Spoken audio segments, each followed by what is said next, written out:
Vamos a continuar con nuestro panel sobre la integración del Tribunal Arbitral, un tema importantísimo, y nos acompañan destacados expositores sobre el tema de diferentes perspectivas.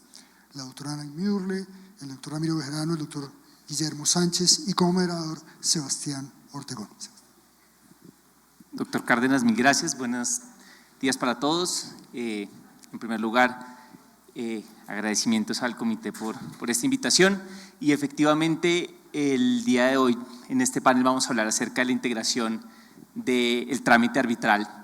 Y en esa integración de alguna manera concurren dos características del arbitraje que son particulares y muy importantes. En primer lugar, las facultades dispositivas con las que cuentan las partes para estructurar y diseñar el arbitraje, y en segundo lugar, la característica de los árbitros, y es que son personas que, como nos hablaban en el panel anterior, deciden controversias, pero las deciden de forma transitoria. Su actividad como ente juzgador es transitoria, y en el resto de tiempo, pues los árbitros, y lo saben muchos de los que están aquí, pues ejercen una serie de actividades profesionales, personales, emiten conceptos, apoderan personas, y todas esas características de alguna manera definen algunas condiciones particulares del arbitraje que se traducen en características de la integración del tribunal. Y específicamente porque a pesar de eso, como lo decía el doctor Gamboa con toda claridad, eso no le quita ni un centímetro a la carga del árbitro de ser una persona que toma decisiones de forma independiente e imparcial. Y allí entonces la figura del deber de información toma toda la relevancia del mundo, y es el punto en el cual nuestros tres panelistas nos van a ilustrar sobre sus planteamientos y sobre las diferentes perspectivas que tienen. ¿Cuál debe ser el alcance y la interpretación que se le debe dar a este deber? ¿Cómo está regulado tanto en el arbitraje doméstico, en el artículo 15 del Estatuto Arbitral, y en el arbitraje internacional? ¿Cómo la experiencia del arbitraje internacional puede llegar a nutrir la experiencia del arbitraje doméstico y viceversa? Y para eso pues contamos con un panel de lujo, tres abogados extraordinarios, los tres con perspectivas distintas, y es un poco lo que queremos explotar en este panel. Por un lado, el doctor Guillermo, magistrado del Consejo de Estado; por otro lado, la doctora Anne-Marie Müller, experta en arbitraje internacional; y el doctor Ramiro Bejarano, experto en arbitraje doméstico y por supuesto un litigante de todos los quilates. Entonces, en esa línea, doctor Ramiro, quisiéramos empezar con usted, que nos cuente cuál es ese alcance del deber de información, si existe un estándar, y en particular quisiera empezar con esta pregunta de si el estándar del deber de información debe ser un estándar de carácter objetivo o subjetivo, si lo que hay que tener en cuenta al final es un estándar de qué pensaría o qué le interesaría a cualquier persona, o si es un criterio que tiene que tener en cuenta lo que cada uno, digamos, lo que el árbitro que está revelando debe tener en consideración y debe informarle a las partes.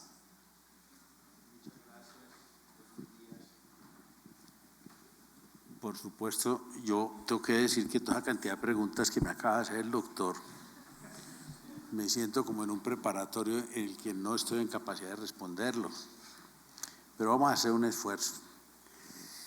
Este sin duda es uno de los temas que yo creo que le cambió la faz al arbitraje, porque ¿cómo era la situación antes de que se regulara el deber de información?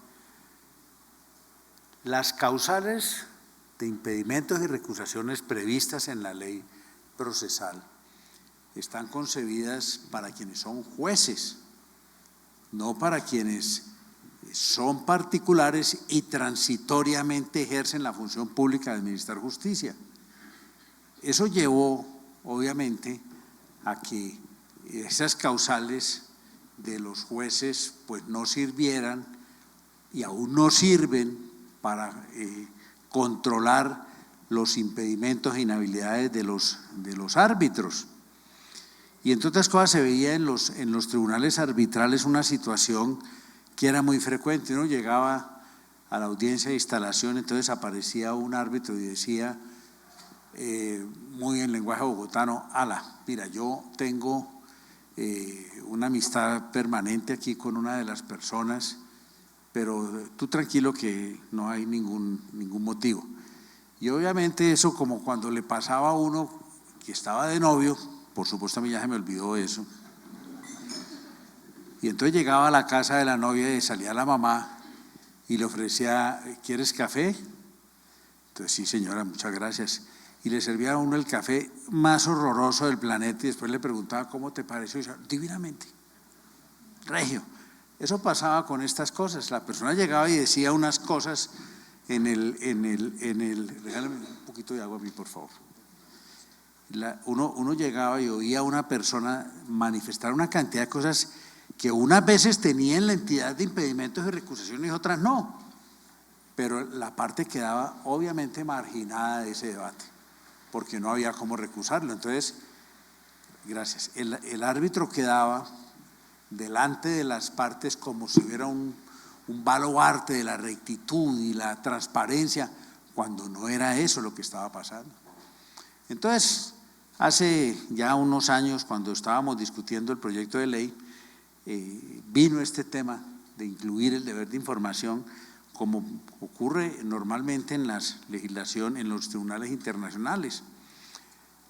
Y realmente yo creo que se hizo un buen artículo, el artículo ha sido bueno. Sin embargo, como ustedes lo saben, en cuanto se expidió la ley 1563, fue motivo de ataques en la Corte Constitucional, porque muchos colegas decían que se estaba violando el derecho al trabajo, decían unos, otros señalaban que se estaba violando la intimidad de las personas y tenía que revelar una cantidad de situaciones profesionales o personales.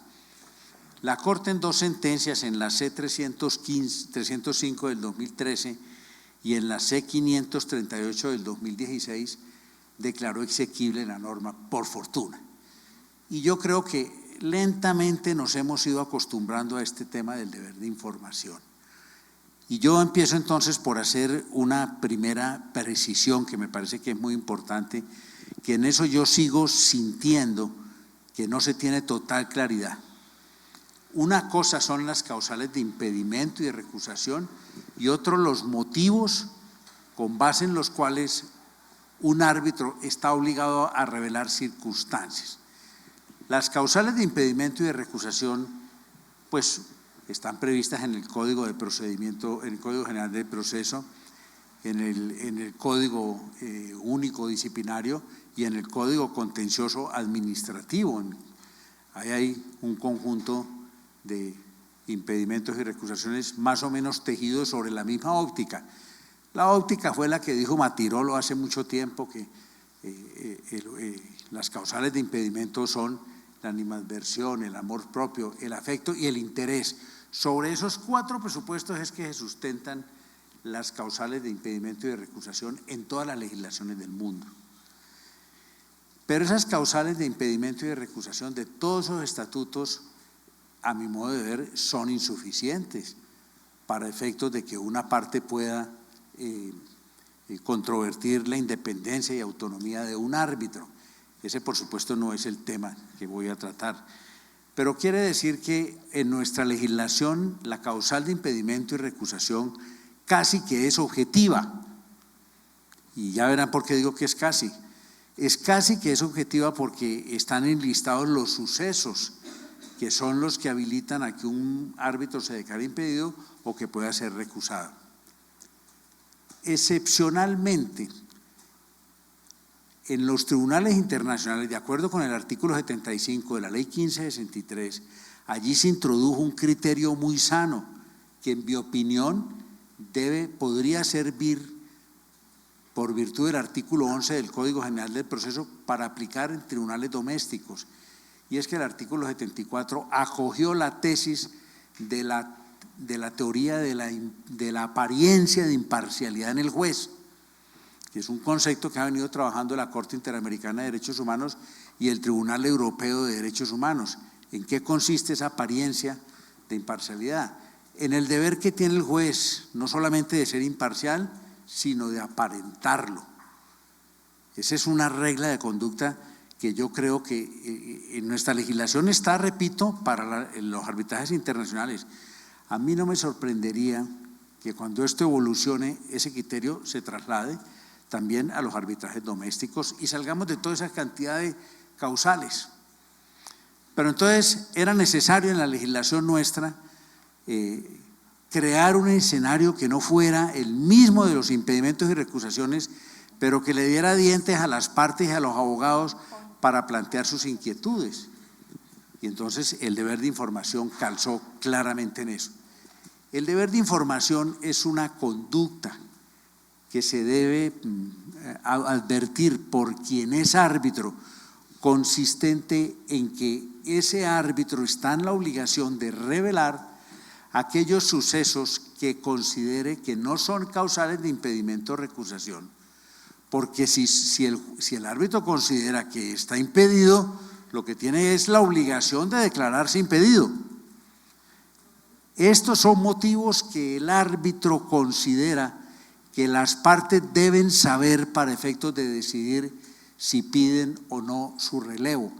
Esa es una oportunidad que le da la ley al árbitro de revelar una información que no es estructurada como causal de impedimento o recusación, pero que la parte sí está en el derecho de conocerla.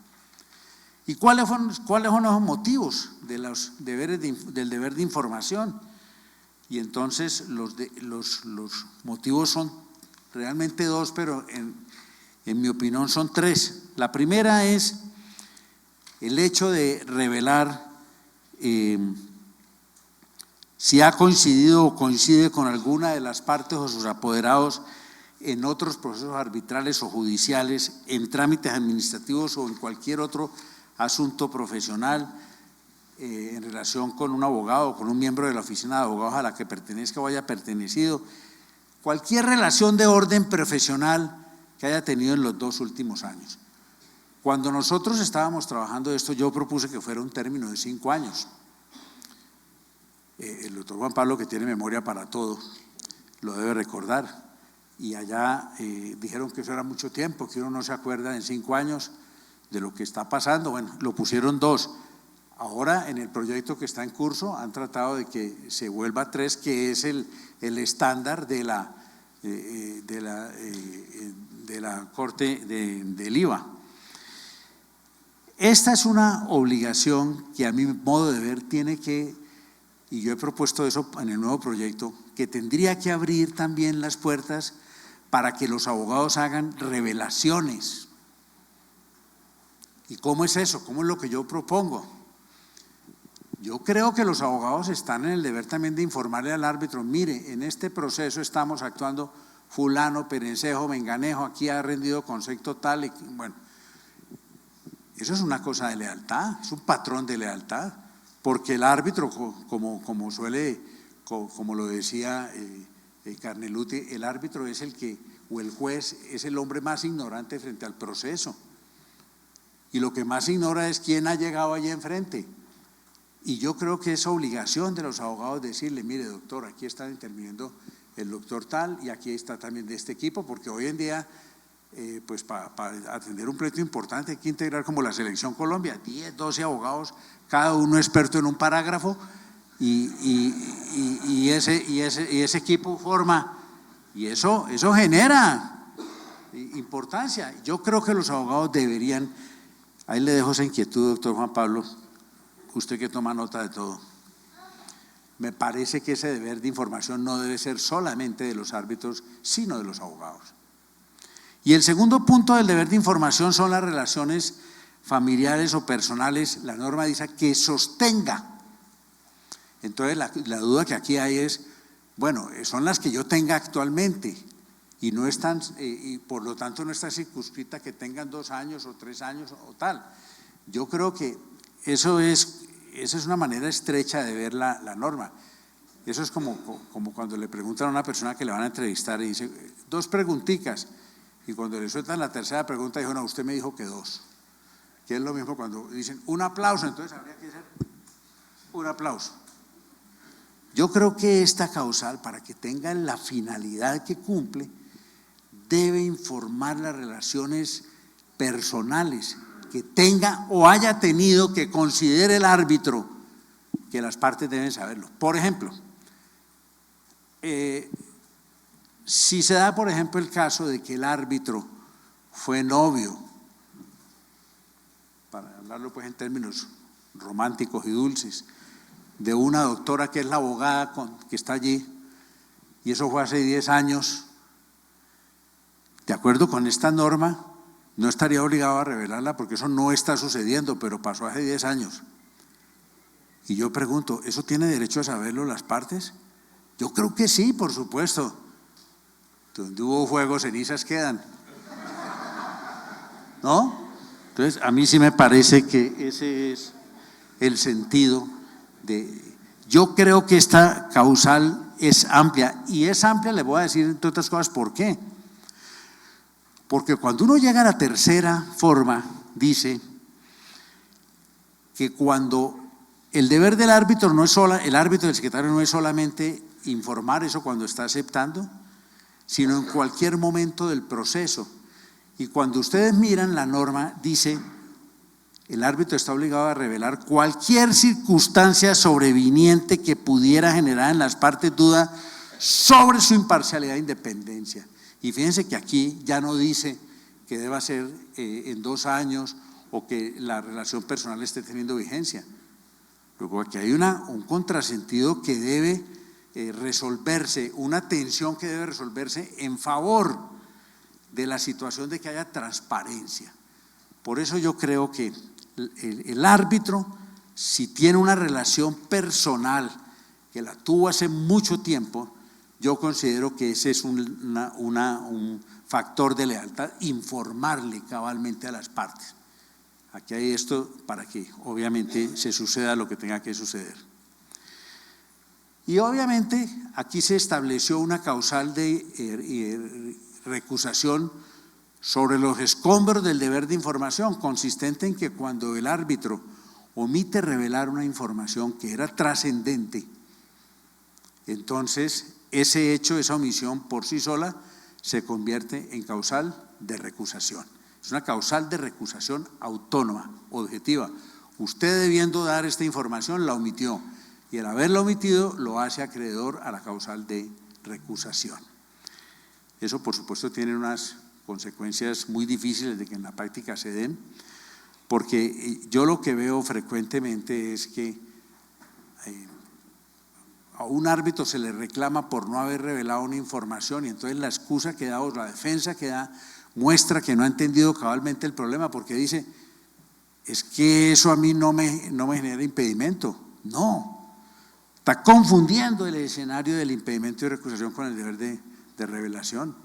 El deber de revelación per se, por lo menos en nuestro derecho, de acuerdo con las reglas de la IVA, allá obviamente se tienen dependiendo de si es listado renunciable, no renunciable, etcétera. Ya voy a terminar. Supongo que eso era para mí, que soy el único que está hablando. Pero entonces el tema, y con esto concluyo, es lo que hizo la regulación de la ley 1563, a mi modo de ver, fue equivocado. Nosotros habíamos diseñado con mucha dificultad, porque no había acuerdo en la comisión, que bastaba que alguien expresara un reparo o una duda sobre lo que había hecho la manifestación uno de los árbitros para que con eso el árbitro tuviera que retirarse. Algunos colegas dijeron, no, pero es que eso es dejar entonces a los árbitros en poder de la parte que quiere torpedear el proceso arbitral y no dejarlo constituir. Eso es posible que pase, pero frente a eso hay remedio. Acciones disciplinarias, acciones penales, en fin, el que está obstruyendo la justicia.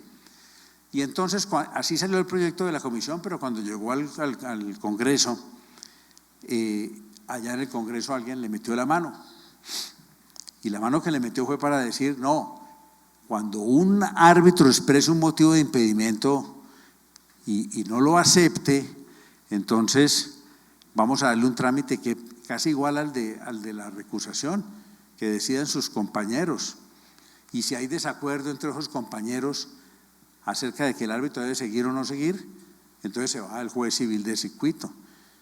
No, yo creo que esa no era la idea. La idea no era, por eso es que la gente a veces no distinguen bien la impedimento y recusación del deber de información. ¿Por qué? Porque el trámite para resolverlo es casi igual.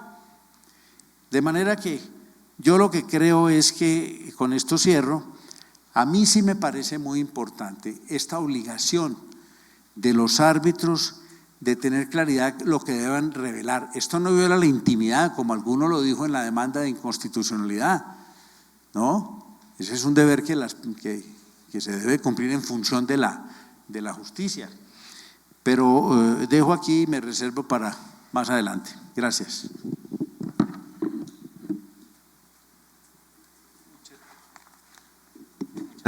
Sí. Muchas gracias, doctor Bejarano, por su intervención. Doctora Anne-Marie, cuéntenos, por favor, cómo es el manejo en materia de arbitraje internacional y si existen vasos comunicantes con el arbitraje doméstico, por favor.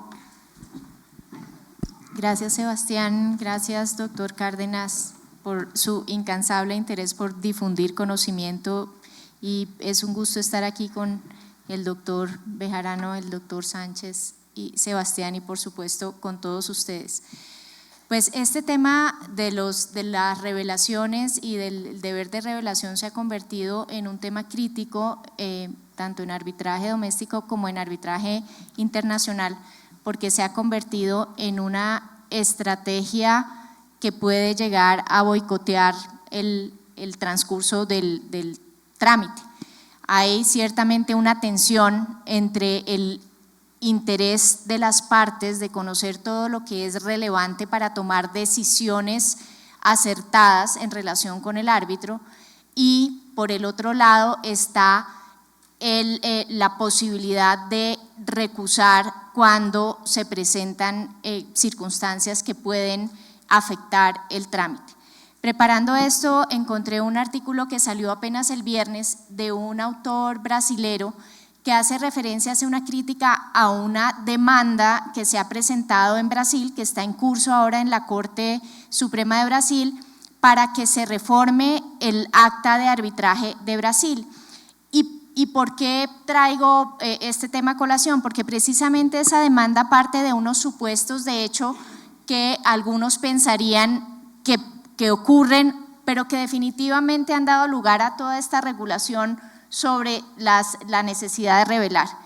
En esta, adicionalmente, pues Brasil tiene una actividad de arbitraje importantísima, es el segundo país en cantidad de casos en ICC, y con todo y eso los casos de arbitraje de Brasil que se tramitan en ICC son apenas un 8% del total de casos. Yendo a la sentencia, y excusen que haya tanto contenido en las diapositivas, pero siempre pienso que la idea de estos eventos es tener muchas cosas para llevarse para la casa. Entonces, esta sentencia, por ejemplo, se funda y quiere cambiar el acta de arbitraje de Brasil porque considera que los árbitros con frecuencia cambian el ámbito de su deber de revelar, que el arbitraje no tiene transparencia ni apelación, y como no hay precedentes, la posibilidad de establecer unos registros de las actuaciones es reducida, que hay una puerta giratoria entre quienes son árbitros en un caso, son apoderados en otro, son expertos legales en otro, que se han proferido por jueces de menor jerarquía decisiones que no tienen una coherencia y no dicen con qué base hay que revelar, si es el código, en este caso el Código de Procedimiento Civil brasilero, o si aplican las reglas de la IVA cuando en esta demanda se considera que no son obligatorias. Dicen que hay un caos interpretativo cuando hay quienes usan las reglas de la IVA y las partes no han consentido en volverlas obligatorias. Y dicen además que los árbitros han cambiado recientemente de un estándar amplio de revelar para restringirlo cada vez más. Adicionalmente, dice la demanda que los tribunales han aplicado límites de tiempo para que transcurrido un tiempo pues ya no sea necesario revelar. Entonces, todo esto es lo que motiva esta esta demanda, y esto contrasta con los estándares de revelación que se han adoptado internacionalmente, y vamos a ver de qué manera.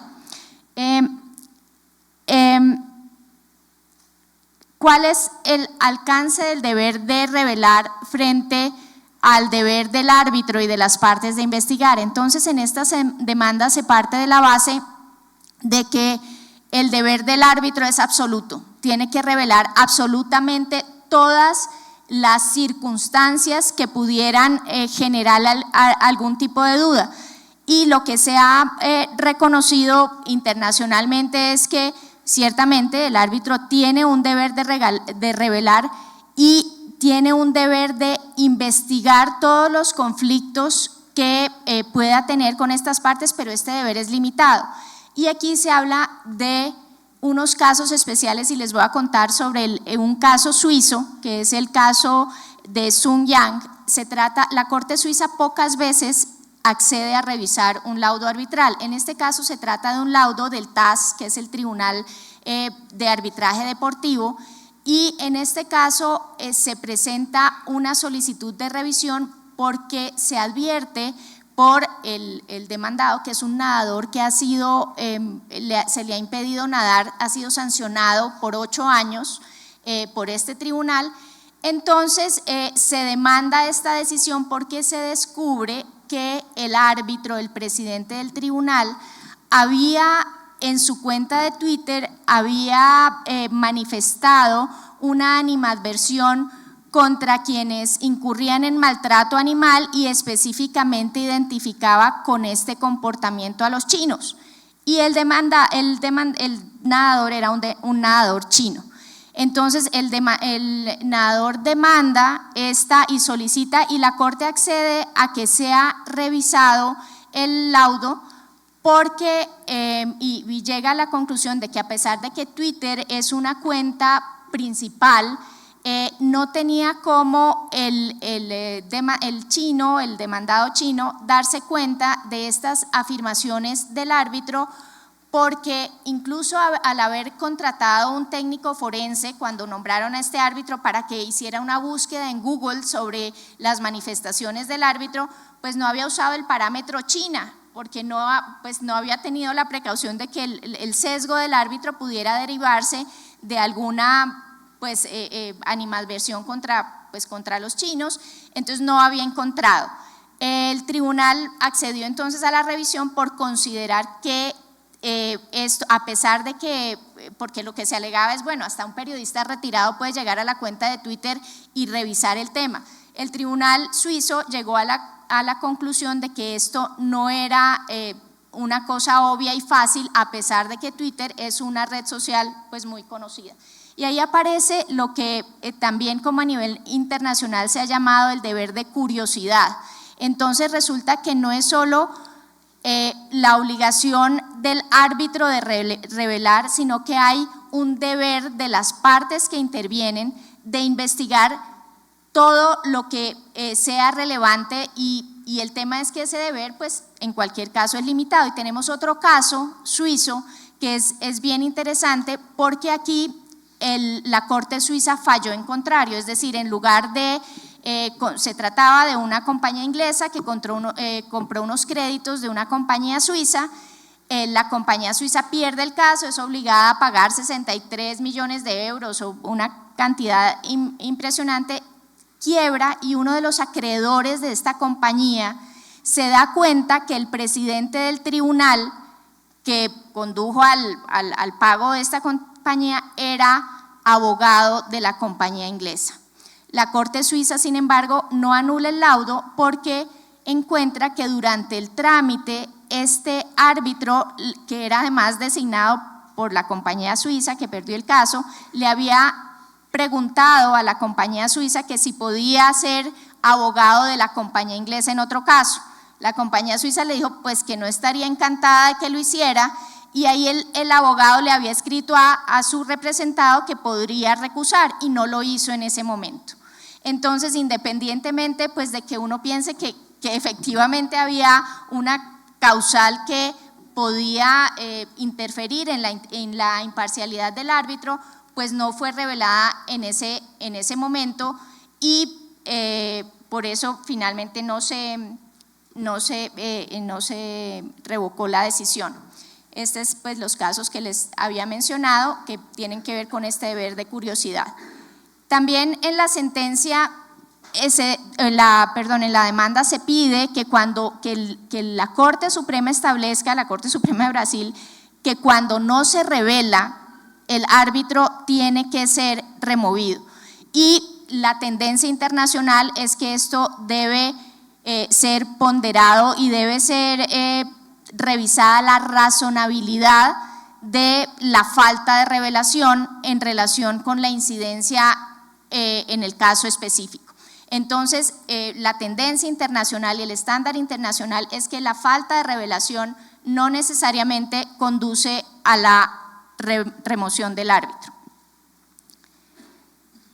Adicionalmente, y este es un tema que tocaba el doctor Bejarano, es a ojos de quién debe ser imparcial. Y aquí tocamos una sentencia que es muy famosa del año 2020 de Halliburton contra Chubb, que hace referencia a que es el observador informado e imparcial, es decir, a ojos de quién esta circunstancia constituye una falta o podría conducir a un sesgo en la imparcialidad, y se trata del observador informado e imparcial.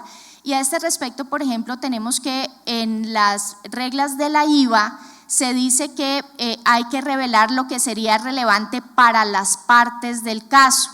Entonces, ahí nos tenemos que referir a, según las distintas legislaciones o las normas aplicables, a ojos de quién esta circunstancia podría constituir una falta o podría conducir a una falta de imparcialidad.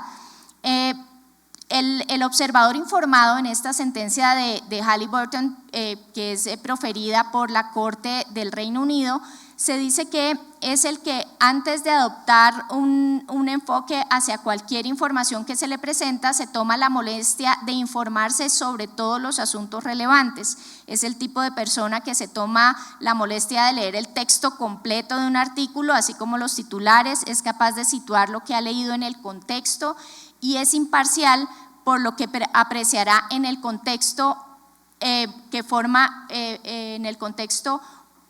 una parte importante del material que debe considerar antes de emitir el juicio. Es decir, que no solamente tiene en cuenta el aspecto puntual, sino todo el contexto en el que se desarrolla el caso.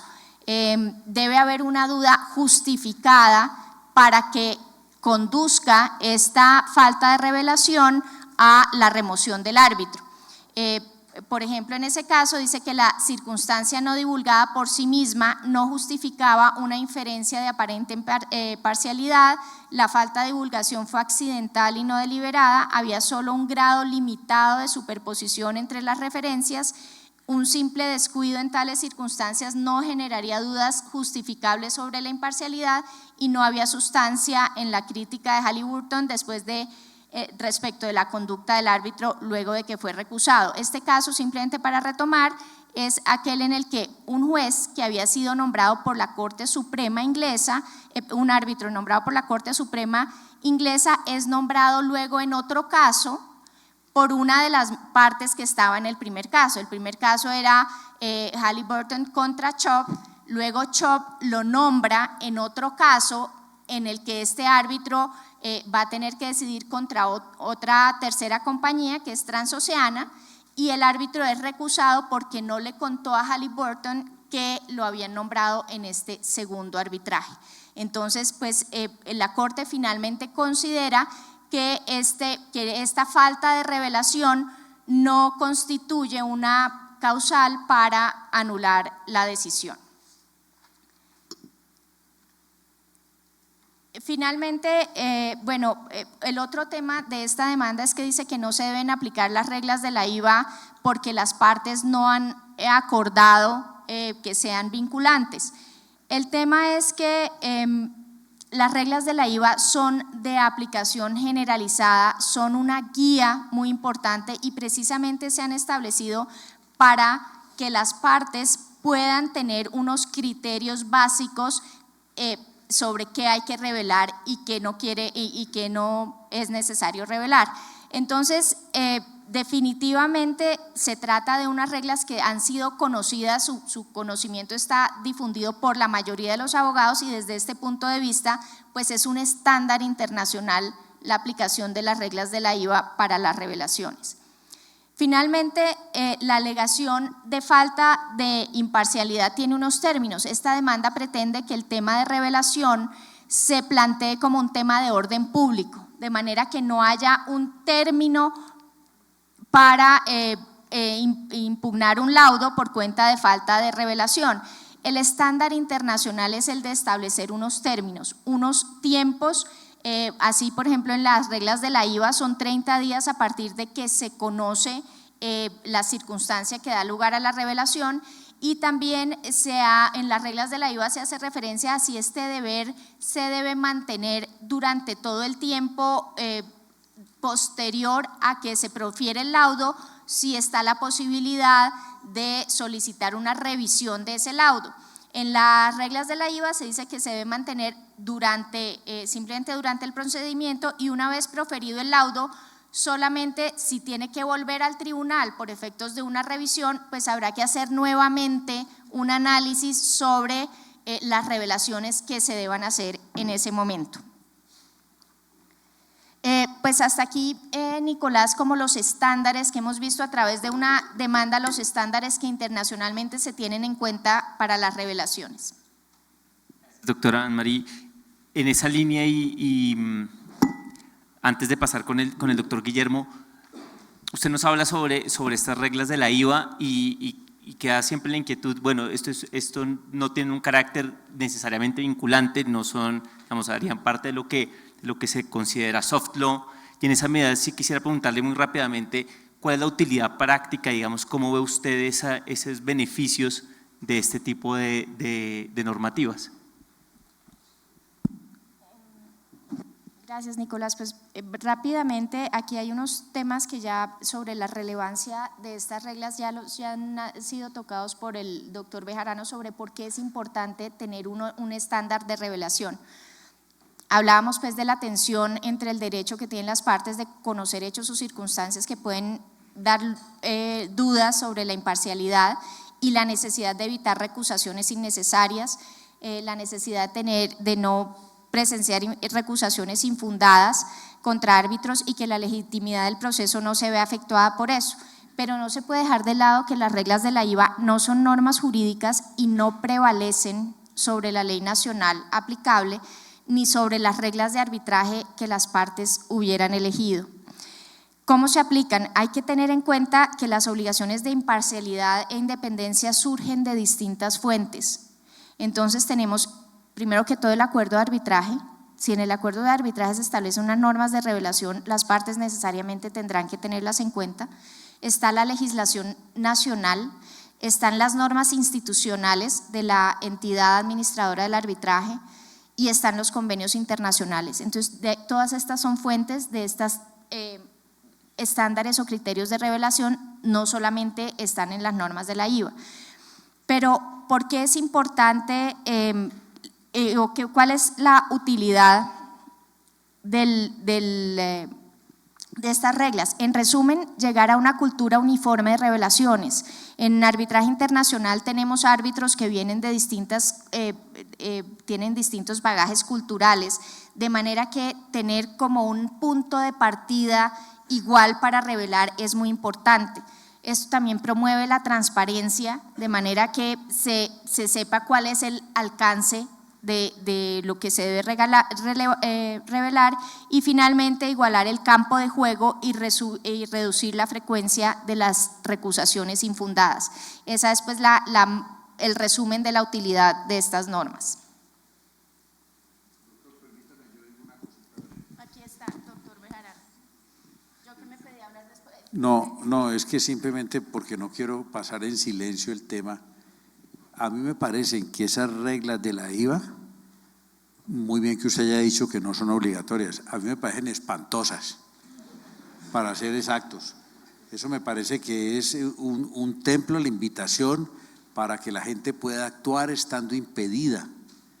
Por ejemplo, además dividir el listado rojo, verde y naranja, ¿no?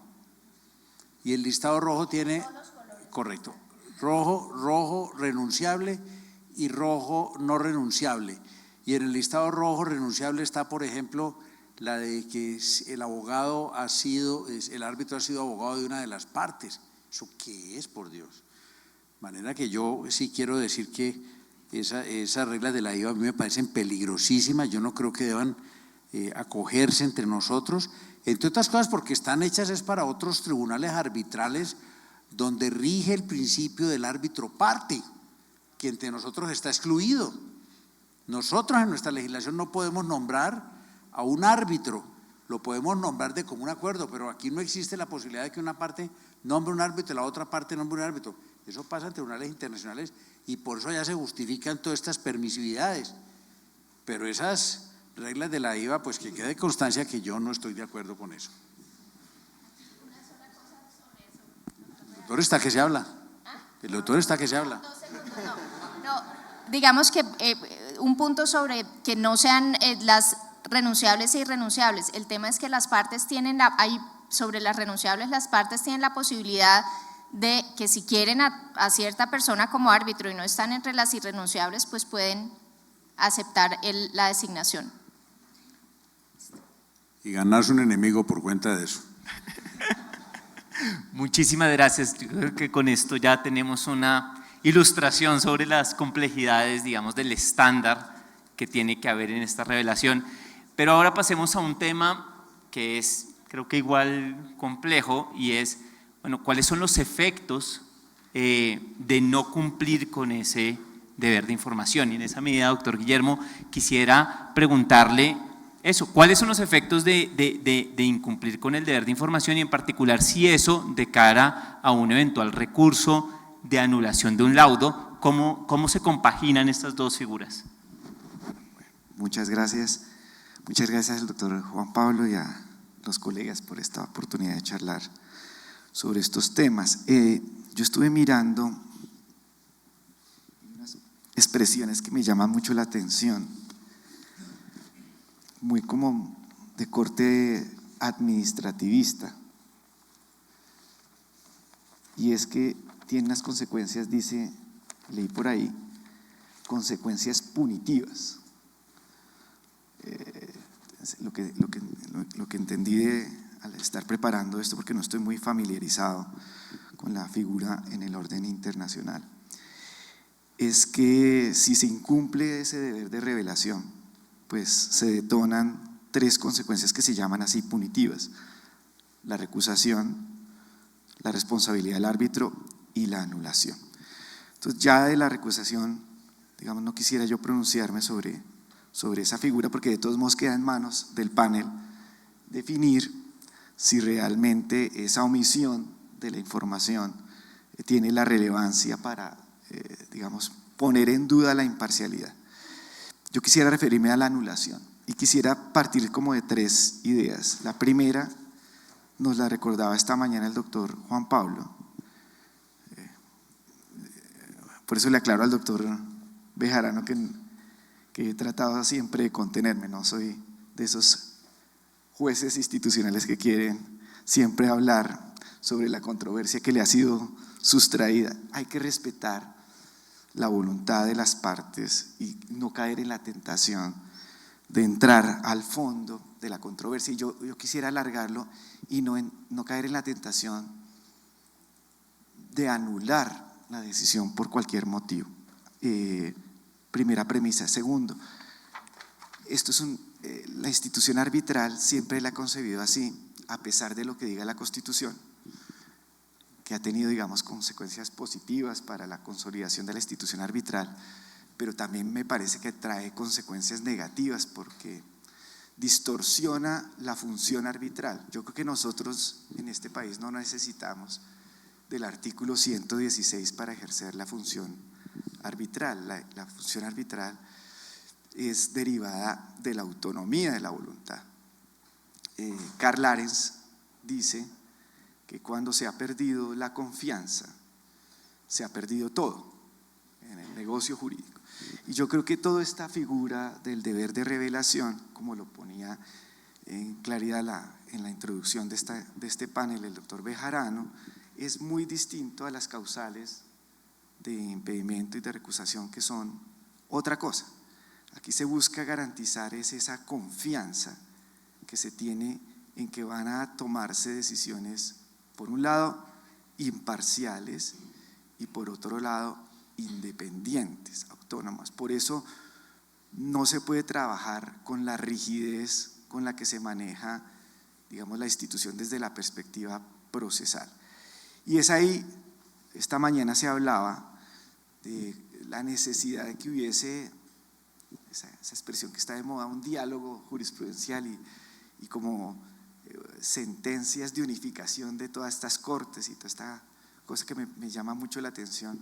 Yo siempre he concebido que el punto de arranque de cualquier juez siempre será mirar como referencia, por lo menos en el ámbito nuestro, distinto del penal, las decisiones civiles. Siempre será necesario echarle ojo al Código Civil, pero también a lo que ha dicho la jurisprudencia civil de la Corte. Y quisiera comenzar con eso. Encontramos una decisión que es, digamos, muy citada, del 12 de julio del 2017, con ponencia del doctor Quirós, con radicación 9909, que aunque se refiere, pues porque la Corte no tiene sino una competencia de recursos de anulación en el ámbito internacional, aunque se refiere a laudos internacionales, me parece que viene muy bien como punto de arranque para comprender esto. La Corte, siguiendo los parámetros internacionales, entiende que hay que defender a toda costa lo acordado por las partes, con una interpretación pro contrato, pro árbitro, pro laudo arbitral. Y por lo tanto, no cualquier no revelación pues trae como consecuencia necesaria la anulación del laudo. Me parece que ese es un punto de partida que deberíamos tener en cuenta en el Consejo de Estado. En el Consejo de Estado encontramos, digamos, una serie de decisiones que me parece que es conveniente aquí compartir para mirar el porvenir de esos criterios. La primera de esas decisiones, y eso me aterra porque yo la acompañé y no aclaré ni salvé el voto a propósito del panel anterior, aunque suelo hacerlo en muchos casos, es la decisión del 25 de julio del año 2016, radicado 55477.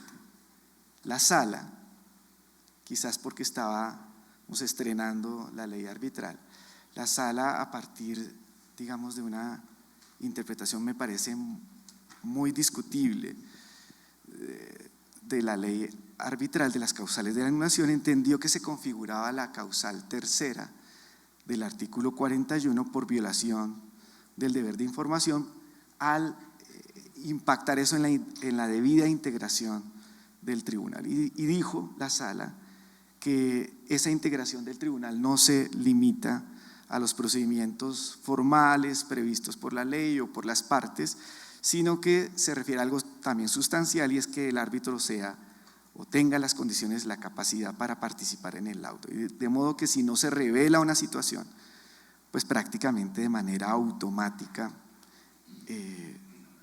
se trae como consecuencia punitiva, para usar esa expresión, la anulación del laudo. A mí esa decisión me parece una decisión muy compleja, que es ajena, digamos, al sentido de la institución arbitral. Puede que si se estudiase el caso de nuevo se llegase a la misma conclusión, habría que volver a mirarlo, pero me parece que de entrada, por el solo hecho de omitir la revelación, se genera una anulación. Me parece eso muy complicado. De ahí en adelante, la Sala no ha anulado, el Consejo de Estado no ha anulado, pero ha mantenido, digamos, el criterio, digamos, latente de que a partir de esta causal tercera del artículo 41 se pueda anular laudos arbitrales. Así, en decisión del 10 de febrero del año 21, radicado 65738, la Sala sostuvo, la sección tercera en otra subsección, sostuvo que la omisión sí configura causal de anulación, pero en ese caso la negó porque el mismo panel arbitral había resuelto negar la recusación, y que por lo tanto el juez arbitral no podía entrar a estudiar esa decisión del tribunal arbitral. Sin embargo, deja, digamos, también una inquietud de esa decisión, porque dice que el recurrente no tiene, como sí sucede en otros países, la carga de probar, digamos, que se haya afectado efectivamente la imparcialidad o independencia, que me parece que debe ser lo esencial en estos casos.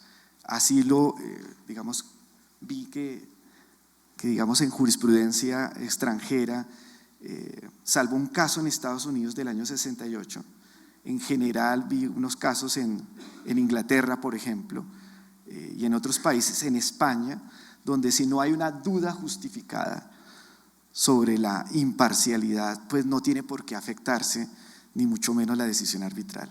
Hay una tercera decisión del 4 de mayo del año pasado, radicado 66723, que dice que no se configura la causal de anulación, pero que sí el hecho se produce con anterioridad a la integración del panel arbitral, sí hay lugar a anularlo. Y en ese caso lo niega porque tuvo, digamos, lugar después. Y hay una última decisión del 23 de enero de este año, con ponencia aquí el doctor Martín Bermúdez, en la que se afirma que no configura causal de anulación de laudos cuando es una circunstancia posterior a la conformación de los tribunales.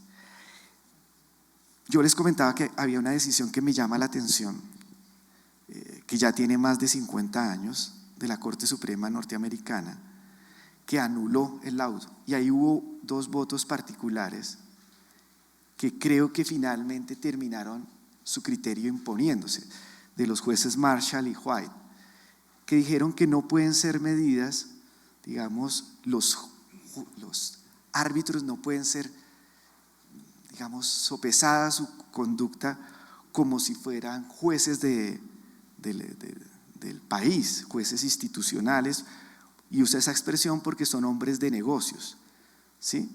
De manera que, según este voto disidente, debe haber una duda justificada sobre la imparcialidad.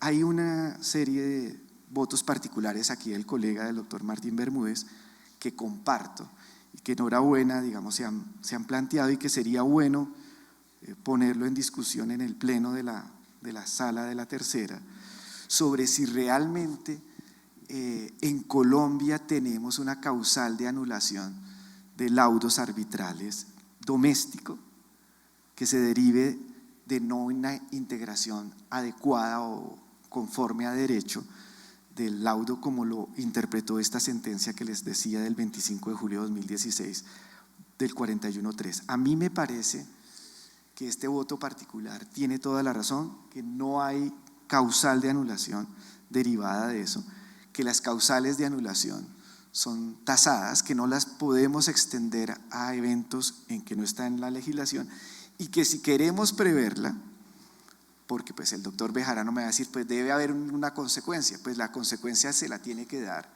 el legislador, y no se la puede dar, me parece a mí, vía interpretación como se la dimos en su momento, a través de criterios jurisprudenciales que hoy pueden ser y mañana no pueden ser.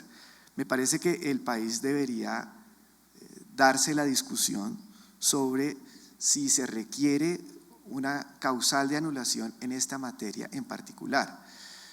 Fíjese que aquí hay una incongruencia derivada del dualismo en nuestro sistema, que es un tema que en este tipo de foros debería discutirse con fuerza, como se ha hecho siempre en este tipo de foros, y es si realmente Colombia debe seguir manteniendo esta dualidad que me parece a mí compleja.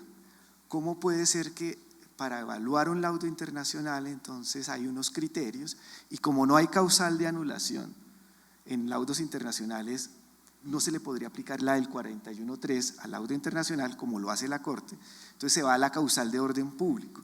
Me parece que no hay ningún motivo de peso para que las causales de anulación sean desempeñando una misma función derivada de un contrato con la confianza de las partes, que tenga consecuencias distintas. Me parece que la circunstancia de que se haya anulado un laudo arbitral a partir del 41.3 deriva justamente de esa dicotomía, de esa dualidad, que es una dualidad que afecta, me parece a mí, sensiblemente la institución arbitral. Para terminar, quisiera, invitar a una reflexión, y es: hay que volver a revisar, nuestros criterios de anulación sobre la base